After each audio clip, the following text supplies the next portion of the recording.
Bismillahirrahmanirrahim. Kita lanjutkan kajian tafsir singkat dari surah Al-Imran dan kita masih masuk pada ayat ke-78 dan seterusnya. A'udzubillahi minasyaitonirrajim. Bismillahirrahmanirrahim. Wa inna minhum lafariqan yalwuna alsinatahum bil kitabi litahsabuhu minal kitab wa ma huwa minal kitab wa yaquluna huwa min indillah wa ma huwa min indillah wa yaquluna 'ala Allahil kadhiba wa hum ya'lamun ma kana li basharin an yu'tiyahu Allahul kitaba wal hukma wan nubuwwah thumma yaqulu lin-nasi kunu ibadan limin dunillah walakin kunu rabbaniyina bima kuntum tu'allimunal kitaba wa bima kuntum tadrusun wa la ya'murukum an tattakhidul malaikata wan nabiyyina arbaban aya'murukum bil kufri ba'da idh antum muslimun. Allah Subhanahu wa taala berfirman, dan sungguh di antara mereka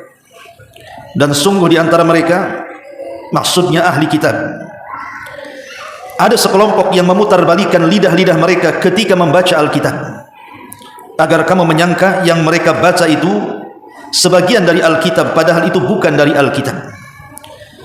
Mereka berkata itulah dari Allah padahal itu bukan dari Allah. Mereka mengatakan hal yang dusta terhadap Allah padahal mereka mengetahuinya. Tidak mungkin bagi seseorang yang telah diberikan Alkitab oleh Allah serta hikmah dan kenabian kemudian dia berkata kepada manusia, jadikanlah oleh kalian penyembahan kepadaku bukan penyembahan kepada Allah. Tetapi dia berkata, jadilah kamu pengabdi-pengabdi Allah karena kamu mengajarkan kitab dan karena kamu mempelajarinya. Dan tidak mungkin pula baginya menyuruh kamu menjadikan para malaikat dan para nabi sebagai Tuhan. Apakah patut dia menyuruh kalian menjadi kafir setelah datang kalian menjadi muslim? Ma'asyiral muslimin yang dimuliakan Allah Azza wa Jalla, ayat 78 dari surah Al-Imran masih menjelaskan tentang akhlak buruk orang-orang Yahudi wabil khusus dan juga orang-orang Nasrani, di mana Allah Subhanahu wa taala menjelaskan bagaimana sifat buruk mereka yang suka mentahrif kitab-kitab mereka. Dan ini senada dengan surah Al-Baqarah. Kalau kita baca dalam surah Al-Baqarah ayat 75, Allah Subhanahu wa taala berfirman, yuharrifunahu min ba'di ma aqaluh. Mereka suka mentahrif, merubah-rubah isi kitab-kitab mereka. Dan itu terulang dalam Al-Baqarah 79 dan juga Al-Maidah ayat 13. Yuharrifunal kalima am mawadhi. Mereka suka memutarbalikkan, bahkan mentahrif, menghapus lafaz dan makna yang ada dalam kitab-kitab mereka. Makanya kalau kita cerita tentang kitab-kitab langit, apakah Injil, Zabur, Taurat ataupun Al-Quran, yang masih otentik, artinya terjaga keotentikannya, itu hanya Al-Quran saja. Karena Al-Quran itu betul-betul Allah Subhanahu wa taala katakan dalam firman-Nya, inna nahnu nazzalna dzikra wa inna lahu lahafizun. Sesungguhnya kami turunkan az-dzikra, maksudnya Al-Quran, dan kami pula yang akan menjaganya. Jadi penjagaan Al-Quran itu Allah langsung yang menjaganya. Kenapa? Karena Al-Quran itu kitab terakhir dan nabinya juga nabi terakhir. Makanya Allah Subhanahu wa taala akan menjaga Al-Quran sedemikian rupa. Bahkan kalau seandainya ada satu huruf saja bergeser dalam Quran, pasti diketahui. Satu huruf saja, jangan cerita ribuan huruf dalam Quran, satu huruf saja bergeser, pasti tahu. Kenapa? Karena Allah Subhanahu wa taala yang menjaganya. Ketika di barat ada orang yang berusaha untuk merusak Al-Quran, maka di timur akan ada orang yang memperbaikinya. Begitulah Al-Quran, berbeda dengan kitab-kitab langit yang lainnya. Apakah itu Taurat ataupun Injil, di mana kedua kitab ini sudah dicampur adukkan, bukan hanya firman Allah di dalamnya, tapi juga ucapan-ucapan manusia. Ma'asyiral muslimin yang dimuliakan Allah Azza wa Jalla. Makanya di sini Allah jelaskan bagaimana sikap buruk mereka, orang-orang Yahudi dan Nasrani itu yang suka mentahrif buku-buku mereka. Bahkan kalau Injil itu ada istilah revisi namanya. Jadi Injil itu ada istilah revisi bagi mereka. Quran tidak mengenal revisi. Apalagi Injil itu kan banyak, 40 Injil lebih kan, walaupun yang disepakati 4. Yang 4 disepakati saja, tidak ada yang mengatakan itu ditulis oleh Isa bin Maryam. Yang 4 ini ditulis oleh murid-muridnya Isa dan murid dari murid-muridnya Isa. Mungkin bahasa kita, yang 2 ditulis sahabat, yang 2-nya ditulis tabi'in, begitu. Isa tidak menulis Injil. Kemudian berkembang lagi kan begitu, dengan ucapan-ucapan padri-padri mereka. Akhirnya kemudian kitab yang suci sudah tidak suci lagi. Lah kalau seandainya firman Allah sudah bercampur dengan ucapan manusia, layakkah menjadi solusi? Tidak mungkin layak. Hanya Al-Quran solusi, karena Quran itu betul-betul dijaga oleh Allah Subhanahu wa taala, baik lafaz ataupun makna. Ma'asyiral muslimin yang dimuliakan Allah Azza wa Jalla, di sini Allah katakan, wa inna minhum la fariqan, dan sungguh di antara mereka ahli kitab, apakah Yahudi atau Nasrani, yalwuna alsinatahum bil kitab. Ada sekelompok mereka, maksudnya sekelompok mereka ini ulama ulama-ulama yang jelek. Karena tidak semua ulama-ulama Yahudi itu jelek, tidak. Seperti Abdullah ibn Salam masuk Islam. Kemudian Wahab ibn Munabbih masuk Islam. Ka'ab al-Akhbar masuk Islam di zaman Umar bin Khattab. Banyak ulama-ulama Yahudi itu yang selamat. Tapi kebanyakan mereka ulama usul. Makanya ulama itu ketika membagi para ulama itu ada 3. Ada yang disebut dengan ulama usul, ada yang disebut dengan ulama ul ummah, dan ada yang disebut dengan ulama ul millah. Pertama, ulama sultah, ulama yang dikatakan sultah, para penjilat penguasa.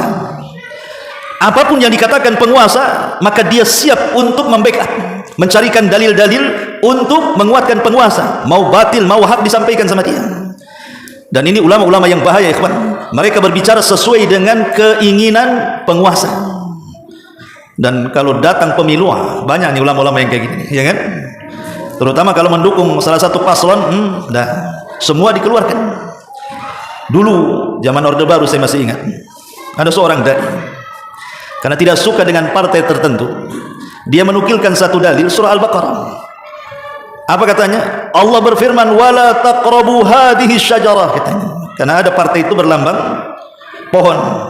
Jadi dia tidak suka dengan partai itu, berdalil dengan surah Al-Baqarah, wala taqrabu hadhihi syajarah, jangan kalian dekat-dekat pohon itu, katanya.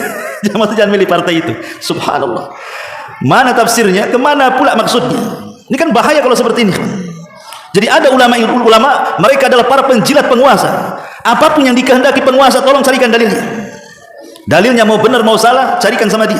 Ini disebut ulama usul. Ini ulama bahaya ini. Karena dia akan berdakwah sesuai dengan selera penguasa. Ini yang pertama.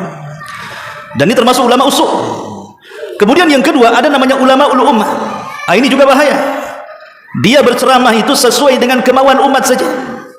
Makanya dia akan berceramah yang ringan-ringan, yang enak-enak gitu ya. Dia akan menjauhi hal-hal yang kemudian diperselisihkan umat. Nanti kalau saya ngomong seperti ini, umat nih lari nih. Kalau saya ngomong begitu, saya nggak diterima. Akhirnya kemudian dakwahnya hanya sesuai dengan selera umat saja. Dia tidak peduli apakah ini perkara syirik, perkara tauhid, perkara sunnah, perkara bid'ah, perkara taat, perkara maksiat, tidak peduli. Yang penting umat senang, itulah sajian dakwahnya. Ini namanya ulama ul ummah namanya. Lah yang ketiga inilah ulama yang disebut rabbaniyin tadi, ulama ul millah, ulama yang memperjuangkan agama. Qulil haq walau kana murr. Dia akan berbicara walaupun pahit rasanya, kalau itu sebuah kebenaran pasti disampaikan. Mau ini tauhid, mau ini syirik, mau ini bid'ah, mau ini sunnah, mau ini taat, semua akan disampaikan. Karena tugas dia hanya menyampaikan. Soal diterima atau tidak itu urusan Allah Subhanahu wa taala. Karena Rasul pernah suatu hari bermimpi, kemudian diperlihatkan di padang mahsyar para nabi yang banyak umatnya, tapi juga diperlihatkan ada nabi yang tidak ada umatnya sama sekali. Apa kita katakan nabi yang tidak punya umat gagal dakwah? Tidak. Gagal dan tidaknya berdakwah itu bukan banyak dan tidaknya pengikut, tetapi sudahkah sampaikan kebenaran ataukah tidak? Kalau kita sudah menyampaikan kebenaran, berhasil dakwah kita. Ya tentu bil mau'idhati, dengan cara yang baik tentunya mau'idhahnya. Dengan metode dakwah kan begitu. Tetapi kebenaran telah disampaikan. Maka mudah-mudahan kita menjadi ulama ul millah, ulama yang betul-betul menegakkan agama, bukan ulama usul, ulama yang berceramah sesuai dengan keinginan penguasa, ataupun ulama ul ummah, ulama yang berceramah hanya sesuai dengan selera umat, tapi yang betullah ulama ul millah namanya. Ulama yang memperjuangkan agama. Lah di antara orang-orang Yahudi itu ada ulama usul, ulama-ulama yang jelek, yang mereka berusaha mentahrif kitab-kitab mereka. Lah salah satunya adalah mentahrif tentang kenabian Nabi kita Muhammad sallallahu alaihi wasallam. Lalu apa penyebabnya mereka mentahrif, menghapus kenabian Nabi sallallahu alaihi wasallam, padahal nabi yang akan diutus itu sudah dicantumkan dalam kitab-kitab mereka. Bahkan dibicarakan ratusan tahun. Bahkan digadang-gadangkan kalau seandainya akan muncul Nabi ini, mereka siap membelanya. Bahkan mereka mengenal Nabi ini lebih kenal dibandingkan anak-anak mereka. Ya'rifunahu kama ya'rifuna abna'ahum. Ikhwan, kita tahu bahwa dari zaman Nabi Ibrahim alaihi salatu wassalam, Ibrahim ini istrinya banyak, tapi yang masyhur dua kan begitu, Sarah dan Hajar. Dari Hajar lahir Ismail, dari Sarah lahir Ishak. Dari Ishak ini lahir Yakub yang disebut dengan Israel. Maka nanti seluruh keturunan Yakub disebut Bani Israel. Dari Yakub ini lahir Nabi Yusuf. Dari Yakub ini lahir para nabi yang begitu banyak, ribuan para nabi. Kanat Banu Israel tasusuhumul anbiya. Bani Israel itu senantiasa dipimpin para nabi. Setiap nabi mati datang nabi yang lainnya. Setiap nabi mati datang nabi yang lainnya. Entah berapa ribu nabi diutus oleh Allah dari Bani Israel ini. Artinya nikmat Allah yang sangat besar. Ingat dalam surah Yasin, sampai ada satu desa itu diutus 3 nabi. Fa'azzazna bisalisin. Ketika 2 orang tidak cukup, kami kuatkan lagi dengan 3 orang lagi. Walaupun 3-3-nya dibantai. Tapi begitulah bagi Bani Israel itu diberikan nikmat oleh Allah Azza wa Jalla, nabi yang begitu banyak. Tetapi dari keturunan Ismail tidak ada yang jadi nabi. Tiba-tiba ketika ribuan para nabi diutus kepada Bani Israel, terkadang satu zaman itu banyak nabi. Zakaria, Yahya, Isa, satu zaman. Ya, Daud, Sulaiman. Jadi banyak nabi itu yang satu zaman tuh Bani Israel itu. Tiba-tiba muncul seorang nabi dari Arab yang tidak ada ceritanya nabi Arab itu sebelumnya. Nabi Arab ada ya, Nabi Hud, Nabi Saleh, Nabi Syuaib ya. Tetapi mereka bukan keturunan Yakub ya. Mereka nabi Arab. Ketika mereka kemudian berbangga bahwa nabi-nabi semua itu dari Bani Israel, ribuan para nabi, sebagaimana hadis Abi Dzar Al-Ghifari ketika bertanya soal berapa jumlah nabi dan berapa jumlah rasul. Walaupun sebagian riwayat ada yang melemahkan para ulama. Ada yang mengatakan bahwa jumlah nabi itu 120.000, dalam riwayat 124.000. Tapi ada juga yang mengatakan jumlah rasul itu 315 rasul. Sedemikian banyaknya para nabi itu diutus kepada Bani Israel. Tiba-tiba kemudian dikagetkan dengan munculnya nabi Arab. Tiba-tiba muncul nabi Arab yang selama ini mereka merendahkan orang Arab, Bani Israel ini. Disitulah letak ketidakterimaan. Kok bisa selama ini nabi-nabi semua dari Bani Israel, muncul pula nabi Arab yang selama ini mereka berperang dengan Arab, merendahkan orang Arab, nabinya pula muncul dari Arab. Disitulah muncul hasad. Dari muncul hasadnya orang-orang Yahudi inilah berakhir dengan mentahrif buku-buku mereka. Dihapusnya nama Ahmad dan Muhammad, bahwa tidak ada nabi akhir zaman namanya Ahmad atau Muhammad. Nabi itu dari kami katanya. Mulailah mereka yalwuna alsinatahum bil kitab litahsabuhu minal kitab wa ma huwa minal kitab wa yaquluna huwa min indillah wa ma huwa min indillah wa yaquluna 'ala Allahil kadhiba wa hum ya'lamun. Dan sungguh segolongan mereka memutarbalikkan lidah-lidah mereka ketika membaca Alkitab, agar kamu menyangka yang mereka baca itu sebagian dari Alkitab padahal bukan dari Alkitab. Mereka mengatakan ini datang dari Allah padahal Allah tidak mengatakan seperti itu. Mereka mengatakan hal yang dusta terhadap Allah padahal mereka tahu. Orang-orang Yahudi itu tahu bahwa itu nabi loh. Kemarin saya sudah jelaskan kisah Huyai ibn Akhtab dan juga saudaranya Yasir. Huyai ibn Akhtab ini tokoh Yahudi. Dia ingin menyelidiki apakah Muhammad itu nabi, betulkah itu nabi bohongan. Datang hijrah dari Mekah ke Madinah ke Kuba, dilihat dari pagi sampai sore ditelisik tuh sama Huyai ibn Akhtab dan saudaranya Yasir itu. Berangkat semangat, pulang pula lunglai lemas. Kata Yasir, wahai Huyai, apakah dia nabi? Kata Huyai, iya dia nabi. Apakah engkau akan mengikutinya? Oh tidak. Selama nyawa di kandung badan saya akan musuhi dia sampai saya mati. Tahu kebenaran kan? Tapi tidak mau mengikuti. Itulah akhlaknya orang-orang Yahudi. Kemudian Allah Subhanahu wa taala mengatakan, "Maka li basyarin an yu'tiyahu Allahul kitaba wal hukm wan nubuwata thumma yaqulu lin-nasi kunu ibadan li min dunillah walakin kunu rabbaniyina bima kuntum tu'allimunal kitaba wa bima kuntum tadrusun." Sekarang Allah beralih khitabnya yang tadinya kepada Yahudi, sekarang kembali khitabnya kepada Nasrani. Karena saya ulang-ulang bahwa ayat Al-Imran 1 sampai 90 itu semua bicara soal Nasrani sebenarnya. Turun kepada orang-orang Nasrani. Kalau Al-Imran fokus bicara Nasrani, kalau Al-Baqarah fokus bicara Yahudi. Jadi surah Al-Imran ini ayat 79 ini masih bicara soal Yahudi Najran. Ingat kalimat Najran ini terkenal di Yaman. Kalau antum membaca surah Al-Buruj, di sana ada kisah Ashabul Ukhdud. Qutila Ashabul Ukhdud an-nari dzatil waqud idhum 'alaiha qu'ud, dan begitu seterusnya. Di mana peristiwa Ashabul Ukhdud? Memang terjadi khilaf para ulama, tapi pendapat yang kuat wallahu alam terjadi di Yaman, di satu tempat namanya Najran. Najran ini mayoritas Nasrani di zaman itu. Di situ ada raja namanya Dzulnuwas. Makanya raja-raja Yaman itu biasanya ada dzu-nya di awalnya. Dzulqarnain, ada yang mengatakan raja Yaman. Dzulnuwas, semua dzu itu raja Yaman tuh. Lah Dzulnuwas ini Yahudi, tapi Nejron rakyatnya Nasrani. Lah Dzulnuwas inilah yang kemudian memaksa rakyatnya untuk menjadi Yahudi, ikut rajanya kan. Tapi Nejron ini kuat Nasraninya, mereka tidak mau. Belakangan terjadi pembakaran hebat. Akhirnya rakyat Nejron betul-betul dibakar hidup-hidup di dalam parit api oleh seorang raja namanya Dzulnuwas ini. Itulah disebut dengan kisah Ashabul Ukhdud. Yang kemudian dari 20.000 kata Imam Ibnu Katsir, Allah selamatkan satu orang bisa lolos, tidak terbakar. Dialah yang kemudian melaporkan ke kerajaan Nasrani yang ada di Syam. Akhirnya terjadi koordinasi kerajaan Nasrani yang ada di Syam Romawi sana dengan kerajaan Najasyi yang ada di Ethiopia. Maka Najasyi ini mengirim dua jenderal, pertama Ar-Riyad dan yang kedua Abraha. Ini muncul nama Abrahatul Asram namanya, yang kelak akan menghancurkan Ka'bah. Lah Ar-Riyad dan Abraha inilah yang diutus untuk menghancurkan Nejron. Akhirnya berhasil membunuh Dzulnuwas ini dan menguasai Nejron. Disitulah Ar-Riyad berkuasa, tapi Abraha licik, akhirnya dibunuh Ar-Riyad. Dialah akhirnya yang menjadi penguasa Nejron. Tapi setelah kemudian Abraha terkena azab ketika penyerangan Ka'bah, Allah azab dengan burung ababil, sampai Allah kisahkan dalam Al-Quran, alam tara kaifa fa'ala rabbuka bi ashabil fil alam yaj'al kaidahum fi tadlil wa arsala alaihim tayran ababil tarmihim bi hijaratin min sijil faja'alahum ka'asfin ma'kul. Pokoknya ayat ini menunjukkan kehancuran Abraha. Ketika Abraha meninggal, tahtanya kepada Masruh ibn Abraha. Hanya beberapa bulan dia sakit kemudian meninggal, jatuh kepada saudaranya namanya Masruh ibn Abraha. Di tangan Masruh inilah hancurnya Ethiopia dia. Karena ketika itu ada raja Yaman dari Himyar, Saif ibn Diyazan. Dia membangkitkan semangat orang Arab, Saif ibn Diyazan ini, untuk menghancurkan Masruh putra Abraha. Tapi karena tidak punya kekuatan, tentara Abraha kuat kan itu, ketika dipegang anaknya, dia minta bantuan kepada orang-orang Romawi. Tapi Romawi tak mau bantu. Kenapa? Karena orang-orang Abraha ini agamanya Nasrani. Romawi juga Nasrani, satu agama. Tidak mungkin membantu kan? Maka Saif ibn Diyazan ini akhirnya pergi ke mana? Pergi ke Persia.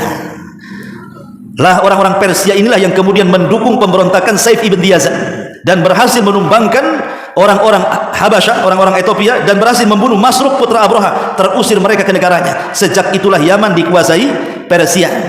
Makanya ketika Nabi SAW hijrah dari Mekah ke Madinah, orang-orang Madinah ini mereka sedang bermain-main berhari raya, namanya Nairuz dan Mihrajan.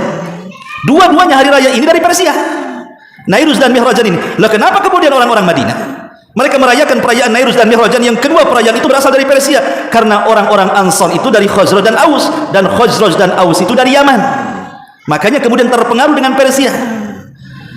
Lah ketika di zaman Nabi SAW, Rasul menyurati Raja Kisra kan. Sampailah surat itu ke Kisra, Raja Persia. Dia robek itu surat itu. Maka Nabi SAW marahlah dan mengatakan, sebagaimana dia sudah merobek suratku, aku doakan semoga Allah robek kerajaannya. Sejak itu tidak ada Persia sampai kiamat.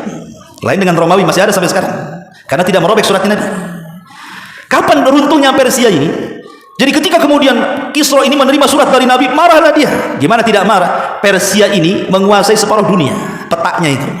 Sementara ada raja kecil, menurut dia mungkin Rasul itu raja yang tidak ada dalam peta gitu. Kok berani-beraninya kemudian mengajak masuk Islam? Siapa kamu ini? Coba di peta aja tidak ada Madinah itu. Ini yang dilawan negara adidaya. Apa nggak marah tuh Raja Kisra itu? Akhirnya Raja Kisra, karena dia juga sudah menguasai Yaman, dia mengirim surat kepada orang yang Yaman, kirim orangmu yang ada di Yaman, bunuh orang ini, angkat hidup-hidup atau bunuh. Maksudnya Nabi SAW dikirim akhirnya ke Madinah. Tapi Nabi SAW mengatakan ketika berhadapan dengan utusan Persia ini, dia mengatakan ketika, karena mereka menuhankan Kisra, ikhwan, Rasul mengatakan, kupastikan Tuhanmu, maksudnya Raja Kisra, dia akan mati malam ini, katanya. Tentu wahyu yang memberitakan Nabi SAW. Ya. Orang ini bingung, mana ada kan itu. Rupanya betul mendapatkan kabar terjadi pemberontakan. Raja Kisra dibunuh oleh anak-anaknya. Dan yang berkuasa ketika itu seorang wanita. Maka ketika Nabi SAW kemudian di akhir-akhir hayatnya, Nabi berkata kepada orang-orang, siapa yang berkuasa di Persia? Dia mengatakan seorang wanita. Dari sini Rasul mengatakan, la yuflihu qaumun wallau amrahum imra'atan. Tidak akan sukses sebuah kaum kalau dipimpin oleh seorang wanita. Maka Allah Subhanahu wa taala kabulkan, akhirnya kemudian Persia pun terpecah-pecah, dan di zaman Umar ibn Khattab radhiyallahu anhu betul-betul Persia tumbang sampai ke akar-akarnya. Umar lah yang kemudian menguasai Persia, yang dikenal peperangannya disebut perang Quds namanya. Intinya bahwa Najran ini nama yang ma'ruf di Yaman itu. Lah, semua mayoritas Nasrani di zaman Nabi. Lah orang-orang Najran inilah yang kemudian datang ke Nabi ingin masuk Islam tetapi berdialog panjang. Sampai kemudian turun surah Al-Imran ini menjelaskan bagaimana dialognya Nabi SAW dengan orang-orang Najran Nasrani ini. Lah salah satunya di sini Allah katakan dalam surah Al-Imran ayat 79-nya, "Maka li basyarin an yu'tiyahu Allahul kitaba wal hukma wan nubuwah, thumma yaqulu lin-nasi kunu ibadan li min dunillah, walakin kunu rabbaniyina bima kuntum tu'allimuna al-kitaba wa bima kuntum tadrusun." Tidak mungkin bagi seorang nabi, tidak mungkin bagi seseorang yang telah diberikan Alkitab, diberikan hikmah, diberikan kenabian, kemudian dia berkata kepada manusia, "Sembah aku." Mustahil. Tapi dia akan mengatakan, "Sembahlah Allah, jadilah hamba-hamba Allah." Kenapa kemudian ayat ini turun? Karena kita tahu orang-orang Nasrani, mereka menjadikan Isa Tuhan. Seolah-olah kemudian Rasul ingin, Allah Subhanahu wa taala ingin mengatakan kepada Nabi kita Muhammad dan kepada kita yang membaca Al-Quran, apa mungkin Isa bin Maryam yang sudah diberikan Injil, diberikan hikmah kebijaksanaan, diberikan kenabian, tiba-tiba mengatakan, "Sembah aku"? Mungkin Isa mengatakan seperti itu? Mustahil. Karena keyakinan orang-orang Nasrani itu ada namanya keyakinan taslis namanya. Keyakinan apa? 3 in 1. Mereka mengatakan bahwa Isa itu satu di antara 3 Tuhan. Allah, Isa, Ruhul Kudus, atau Allah, Isa, Maryam. Itu keyakinan mereka. Ya, namanya akidatut taslis. Apa mungkin seorang Isa yang sudah diberikan Taurat, diberikan Injil, diberikan kenabian, diberikan kebijaksanaan, kok tiba-tiba dia mengatakan, "Kunu ibadan li min dunillah", sembah aku selain daripada Allah? Mustahil. Makanya Allah Subhanahu wa taala berfirman di dalam surah Al-Maidah ayat 116 itu, "Wa idz qala Allah ya Isa ibn Maryam, a anta qulta lin-nasi ittakhiduni wa ummi ilahaini min dunillah? Qala subhanak ma yakunu li an aqula ma laysa li bihaqqin in kuntu qultuhu faqad alimta ta'lamu ma fi nafsi wa la a'lamu ma fi nafsi innaka anta 'allamul ghuyub", kata Allah. Ketika Allah Subhanahu wa taala kelak pada hari kiamat memanggil Isa bin Maryam, dan Allah akan mengatakan, "Hei Isa putra Maryam, adakah kamu mengatakan kepada manusia, jadikanlah aku dan ibuku 2 orang yang akan disembah selain daripada Allah?" Maka Isa menjawab di hadapan Allah, "Maha suci engkau ya Rabb. Tidak patut bagiku mengatakan apa yang bukan hakku mengatakannya. Jika aku pernah mengatakan, maka tentu engkau mengetahui apa yang aku katakan. Karena engkau mengetahui diriku dan aku tidak mengetahui dirimu. Dan sungguh engkau maha mengetahui perkara yang gaib." Jadi Isa menolak kan? Kalau dia pernah mengajak manusia, "Sembahlah aku." Tidak. Allah mengatakan, "Betul kau menyuruh manusia menyembah aku?" Kata Isa, "Tidak pernah. Kalau aku mengajak manusia, kau tahu pasti." Dari sini kita tahu bahwa Isa berlepas diri dari orang-orang Nasrani yang menyembahnya. Makanya kemudian Nabi Yusuf alaihi salatu wassalam ketika di penjara, apa kata Nabi Yusuf? "A'arbabu mutafarriquna khairun amillah al-wahidul qahhar. Ma ta'buduna min dunihi illa asma'un sammaitumuha antum wa aba'ukum ma anzalallahu biha min sultan." Ketika Nabi Yusuf di penjara, kemudian berdakwah kepada orang-orang yang di penjara, apa kata Nabi Yusuf? "Apakah Tuhan yang begitu banyak yang kalian sembah itu lebih baik dibandingkan satu Tuhan yang kusembah? Kalian tidak menyembah dari selain Allah itu kecuali nama-nama yang kalian beri nama dan bapak-bapak kalian, dan nama itu tidak pernah Allah turunkan bukti-buktinya. Rata-rata sesembahan selain daripada Allah itu kalian yang buat nama, bukan Allah. Dengan mengatakan Isa adalah Tuhan, Uzair adalah anak Tuhan, dan begitu seterusnya, itu kalian yang membuat." Makanya kemudian ayat ini, surah Al-Imran 79 ini ingin mengatakan mustahil seorang Isa mengatakan kepada umatnya, "Sembah aku." Dia seorang nabi, Abdullah wa Rasul, dia adalah hamba Allah dan Rasulnya. Kemudian Allah tegaskan lagi, "Wala ya'murakum an tattakhidul malaikata wan nabiyyina arbaban aya'murakum bil kufri ba'da id antum muslimun." Dan tidak mungkin pula baginya, bagi seorang nabi, menyuruh kamu menjadikan para malaikat dan para nabi sebagai Tuhan. Apakah patut dia menyuruh kamu menjadi kafir setelah menjadi muslim? Ini ayat ini memang konteksnya kepada orang-orang Nasrani. Tapi begitulah Allah dalam Quran biasanya, ketika menegaskan penyimpangan sebuah agama, maka dia juga akan menjelaskan yang lainnya. Bukan hanya Yahudi dan Nasrani, maka Allah pun akan menegaskan yang lain, termasuk orang-orang musyrik Arab yang mereka menjadikan malaikat-malaikat itu banatullah, anak-anak Allah. Apakah kalian akan menjadikan para malaikat juga sembah kepada kalian? Makanya Allah Subhanahu wa taala kemudian mengatakan di sini, "Wala ya'murakum an tattakhidul malaikata." Dan tidak mungkin pula menyuruh kamu menjadikan para malaikat menjadi sesembahan selain Allah. Maksudnya khitab kepada siapa? Kepada musyrik Arab.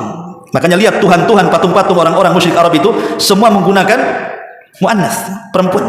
Lata, Uzza, Manat, itu semua akan menggunakan lafaz-lafaz perempuan. Karena mereka meyakini bahwa malaikat-malaikat itu adalah putri-putri Allah. Sebagaimana Nasrani mengatakan Isa itu putra Allah, sebagaimana mengatakan Yahudi Uzair itu putra Allah. Dan semuanya adalah batil. Karena la ilaha illallah. Tidak ada sembahan yang berhak disembah kecuali Allah Subhanahu wa taala. Subhanaka bihamdika asyhadu an la ilaha illa anta astaghfiruka wa atubu ilaik. Allahu taala alam. Assalamualaikum warahmatullahi wabarakatuh.